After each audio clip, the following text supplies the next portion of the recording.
Bonjour à tous, bienvenue pour une nouvelle émission des BD Reporters en direct de la CIBDI. Et aujourd'hui, nous accueillons Aurélie Badoc, chargée de communication à la maison d'édition indépendante Les Requins Marteaux.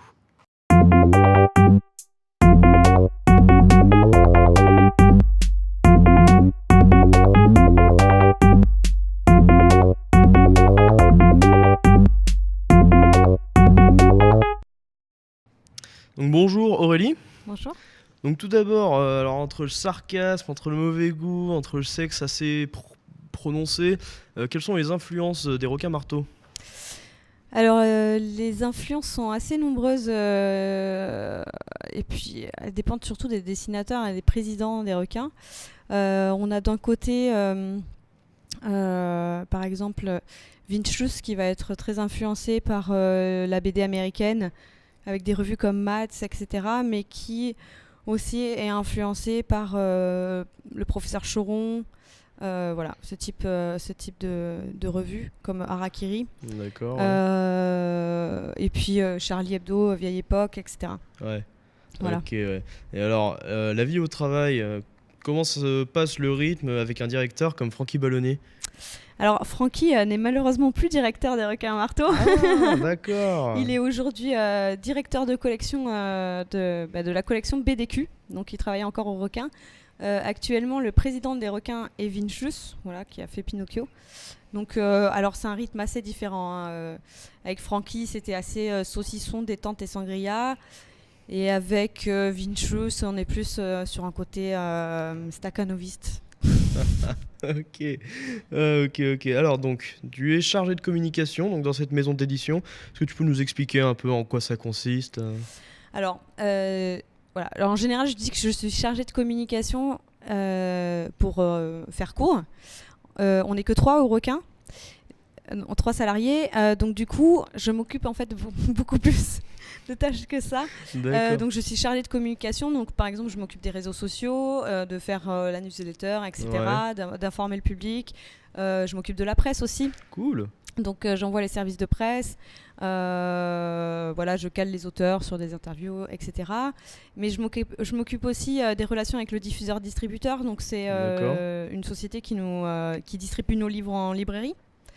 Et je m'occupe aussi des droits étrangers. Donc du coup, c'est moi qui gère la vente et les achats de droits étrangers.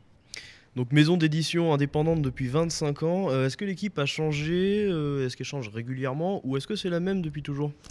Non, elle a énormément changé. Alors, je sais que j'ai l'air vieille comme ça, mais je ne suis pas là depuis 25 ans. C'est pas vrai.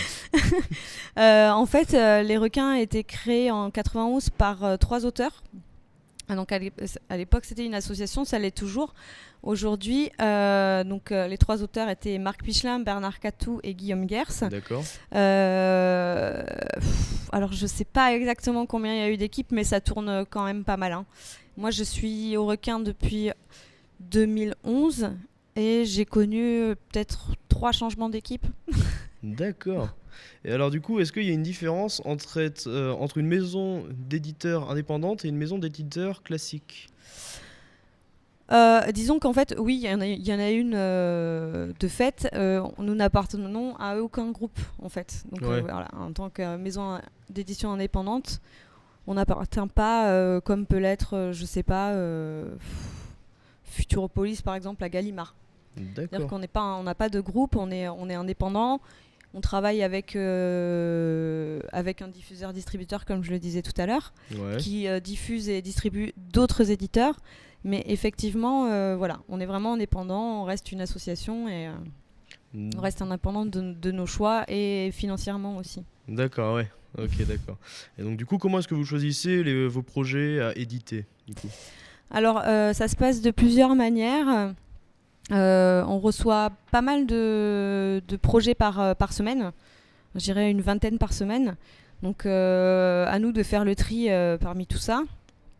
Mais je dirais que ça, c'est vraiment la plus petite proportion de projets qu'on choisit. Parce qu'on en reçoit beaucoup et très peu sont satisfaisants. Voilà. Après, pour BDQ par exemple, on a 2 directeurs de collection, Felder et Ciseaux. Alors là, en fait, ce sont eux qui choisissent les auteurs avec qui ils ont envie de travailler, ils leur demandent et après ils font les BDQ. Après, ça se partage entre nous, notre recherche d'auteurs. En général, c'est plus de la recherche de jeunes auteurs. Ouais. Donc, dans les festivals, on a tendance à faire des tours, aller dans le spin-off, par exemple, D'accord. et voir ce qui s'y passe, voir ce qui se fait chez les jeunes auteurs. Et après, on travaille avec des auteurs avec qui on a l'habitude de travailler aussi et qui ont envie de refaire des livres au requin-marteau. D'accord, ok. Donc là, du coup, pour cette 45e édition, donc, vous êtes sur un format un petit peu spécial, vous êtes hors des bulles, donc vous exposez ici dans la CIBDI, juste en dessous de notre plateau. Et donc, du coup, vous êtes en collaboration avec 2 autres associations. Vous pouvez nous expliquer un petit peu, du coup, ce choix Alors oui, on est en collaboration avec Bonobo et Stomp et Les Mains Sales. Ouais. Alors c'était un choix de Vinchus. En fait, qui dit indépendant dit aussi fragilité financière. Ouais, bah Voilà. Donc cette année, on a fait le choix de ne pas prendre de stand dans les bulles parce qu'on a un début d'année assez difficile. D'accord. Et du coup, ça représente quand même une grosse somme à sortir de la trésorerie. Et, oui, bah oui. Et donc, on a préféré trouver une autre solution. Donc, on nous a proposé la Cité de la BD et Bonobo Stomp et Les Mains Sales nous ont proposé de faire une exposition puisqu'on est assez coutumier du fait. Donc, on a sauté sur l'occasion parce que c'était quand même on pouvait quand même être sur le festival et puis proposer autre chose. Voilà. D'accord. Ouais. Alors du coup, pourquoi pour le FIBD, vous avez voulu ajouter dans votre programmation des spectacles et des concerts? On fait ça chaque année en fait, qu'on Ok. soit dans les bulles ou en dehors des bulles. On fait ça chaque année. L'année dernière, on a fait une soirée BDQ. En fait, on est assez connu pour ça, faire des D'accord, ouais. soirées, etc. Bah, sympa. Et puis, on est assez proche aussi de certains groupes de musique, comme les Magnetics par exemple, qui sont à D'accord, ouais. Bordeaux. Et du coup, voilà, c'était aussi c'est toujours une manière aussi d'égayer le festival un peu Ouais, ouais, et ouais. sortir un peu de ce côté mercantile. N'est-ce Non, pas mais oui, ouais, ouais, complètement. Complètement. Alors donc du coup, en plus de l'édition de BD, donc vous produisez des films, vous organisez des festivals, donc vous êtes assez multifonction du coup. Mais du coup, quand est-ce que vous vous êtes dit, on va passer à autre chose que de la BD quoi? En fait, ça s'est fait. Bon, on s'est un peu calmé parce qu'à un moment, il y a une scission entre Ferraille et les requins marteaux.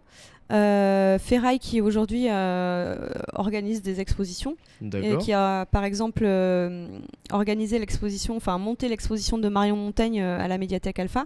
Ok. Donc on s'était un peu calmé à un moment parce que c'est vrai que déjà l'éditorial prend beaucoup de temps, surtout à 3. Après, on est toujours amené, toujours tenté à exposer nos artistes. Donc Ouais. du coup, on continue un peu, même Bon, bah. si ça prend plus de temps souvent que nécessaire. Mais je crois que c'était juste un moyen de montrer la BD autrement, en fait. Ouais. De Ouais. pouvoir la mettre en lumière, montrer que effectivement, les auteurs de BD peuvent être aussi multiformes et peuvent montrer autre chose, parce que l'Expo Merol, c'est Vinchus et Ciseaux qui l'ont créé et ils ont toujours aimé faire ça. Voilà. Après, Ouais. on a toujours défendu aussi le côté un peu art contemporain dans la bande dessinée, puisqu'on a aussi une D'accord. collection d'art contemporain et surtout de dessins contemporains. Et pour nous, voilà, ça fait le lien aussi entre le musée et le livre, quoi. D'accord. Donc on va revenir sur l'expo de Merol. Donc un monde Merol où il était une fois l'huile. Donc avec une de vos nombreuses mascottes nommée Gootix, c'est bien ça? Mhm. Donc du coup, est-ce que vous pouvez nous expliquer ce choix d'expo et comment vous êtes venu cette idée et comment vous est venu aussi du coup le personnage de Merol qui a fondé son empire sur une huile 2 en 1 du coup. Oui, alors Édouard Michel Merol, qui du coup, je crois que ça, en fait, c'est venu de la revue Ferraille, D'accord, le ouais. Ferraille illustré, qui est une des premières revues des requins marteaux, et c'était qui était tenue par,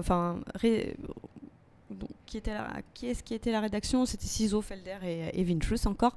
Et du coup, c'était un moyen. Ils aimaient bien créer des personnages à ce moment-là, Ouais. et du coup. Ils ont voulu créer un personnage qui, en fait, détiendrait les requins marteaux, une espèce de d'énormes entrepreneurs comme ça. D'accord, ouais, donc c'est un Qui univers. par bonté d'âme, en fait, finance des artistes, quoi. Et donc ils ont créé ce personnage d'Edouard Michel Mérol, qui est un industriel qui a créé l'huile Mérol, huile pour friture et moteur. Ouais. Et donc après c'est leur délire complet, c'est-à-dire qu'ils sont capables de d'aller loin donc c'est parti de fausses publicités au début, dans Ferraille Illustré, et puis après c'est parti sur des pièces, des œuvres entières, et créer tout un monde autour. D'accord, ouais, donc c'est un univers quand même qui est assez étendu. Les requins-marteaux, voilà, ça se limite pas qu'à des revues, quoi.